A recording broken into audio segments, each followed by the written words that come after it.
பொங்கலுக்கு மாபெரும் வெற்றி அடைஞ்சு தேட்டரில் சக்ஸஸ்ஃபுல்லாக ஓடிட்டுருக்கிற மத கஜராஜா இந்த படத்தோட சக்ஸஸ் மீட்டு ரீசெண்டாக நடந்துச்சு. அதில் விஷால் அவர்கள் அவரோட அடுத்தடுத்த மூவியோட அப்டேட்டை கொடுத்துருக்காரு. விஷால் அவர்கள் நெக்ஸ்ட் மூவி ஜிவிஎம்மோட தான். ஜிவிஎம் 2012 தளபதி அவர்களை வச்சு யோகன் அத்தியாயம் 3ன்னு சொல்லிட்டு படம் பண்ணலாம் இருந்தார். ஆனால் அந்த படத்தோட ஃபர்ஸ்ட் லுக் மட்டும் தான் வந்துச்சு. சில காரணங்களால் அந்த படம் ட்ராப் ஆயிடுச்சு. அந்த படத்தோட ஸ்டோரியை தான் ஸ்கிரிப்டில் சில சேஞ்சஸ் பண்ணி விஷால் அவர்களை வச்சு எடுக்க போகிறாரு. இந்த படத்தோட அனௌன்ஸ்மெண்ட்டு சீக்கிரமாகவே வரும்.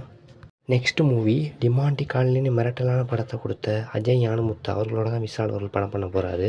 Next Demonte colony 3 shooting start ஆக போகுது. அந்த படத்தை முடிச்சுட்டு விஷால் கூட படம் பண்ண போகிறாரு. நெக்ஸ்ட்டு துப்பறி வாழன் 2 இந்த படத்தை விஷால் அவர்களே டைரக்ஷன் பண்ணுறாரு. இந்த படத்தோட பாதி ஷூட்டிங் முடிஞ்சிச்சு. இது மட்டும் இல்லாமல் சுந்தர் சேவலோட இன்னொரு படம் பண்ண போகிறாரு. ஆம்பளை படத்தை ரீலீஸ் பண்ண போகிறாங்க. இன்னும் மார்க்காண்டனி 2 இருக்குது, இரும்பு திரை 2 இருக்குது. இதான் விஷால் அவரோட லைன் ஆஃப் மூவிஸ்.